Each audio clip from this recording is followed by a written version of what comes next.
name is Donna Moore. I'm Natalie's grandmother. We started in the antique business probably in the 1980s. My husband and I, were trying to figure out how to earn extra money to put our kids into college and things like that.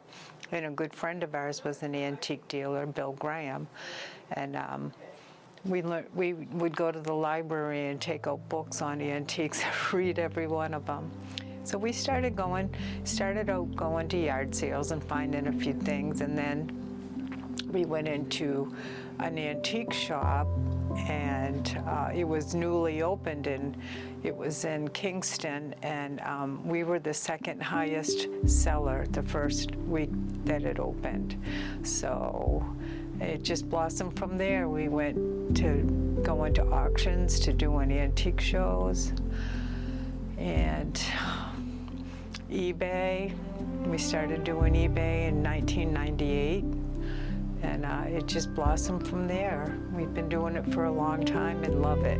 It's a treasure hunt every day. I'm Robert Moore. I'm married to Donna Moore. I think officially we started in 1987.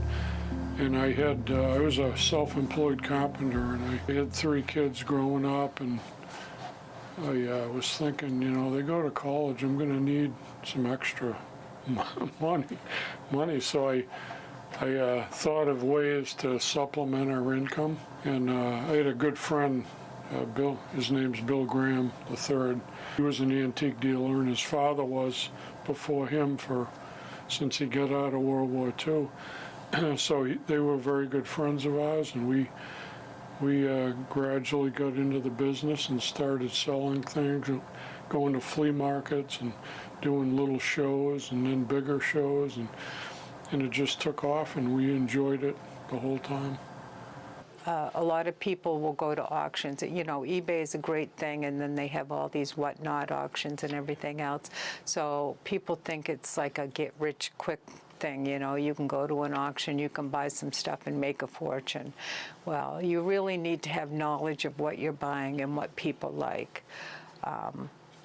So there'll be people at an auction that see something that's not that great, but they think it's, everybody has their camera, and they know, they can look it up easily, and they think, oh, this is worth a fortune. Well, that doesn't happen all the time. So,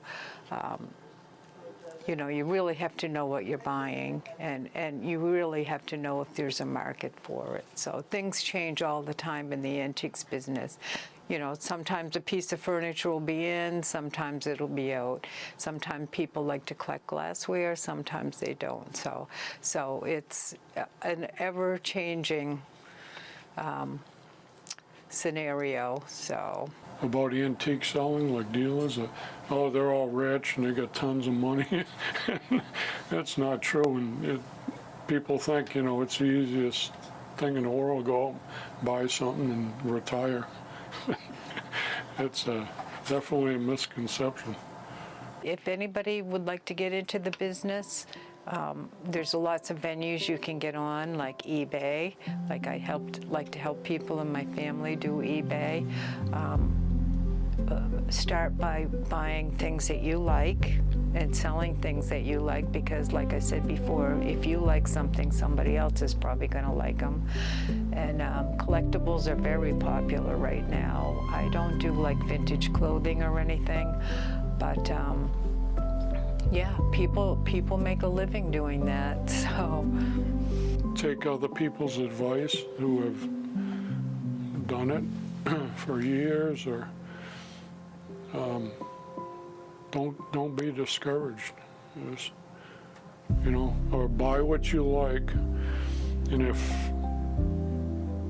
if you don't like, or you find out it's not as valuable as you thought, you still have something that you like. I would encourage anybody that wants to do something like this to not give up, because it's easy to list things on eBay, and it might take a while for somebody to see your item and then buy it. But once you start selling, people start following you, and then you start selling more and more. And be consistent. you know, try to load things if you're doing an online site, selling site. Try to load things, a few things every day, or, you know, set a limit for what you want to do every week. Make sure you pack very well and ship quickly, and have fun, because it's a lot of fun for me. So, but I love it. So, I think I observe when I you know, I see how Grammy interacts with, have fun in the business and help other people, you know, young people coming up. And we need more young people in the business. We go to shows and auctions and they're all like our age. So, yeah, help other people and just enjoy the history of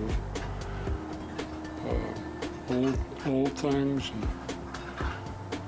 and pass it on.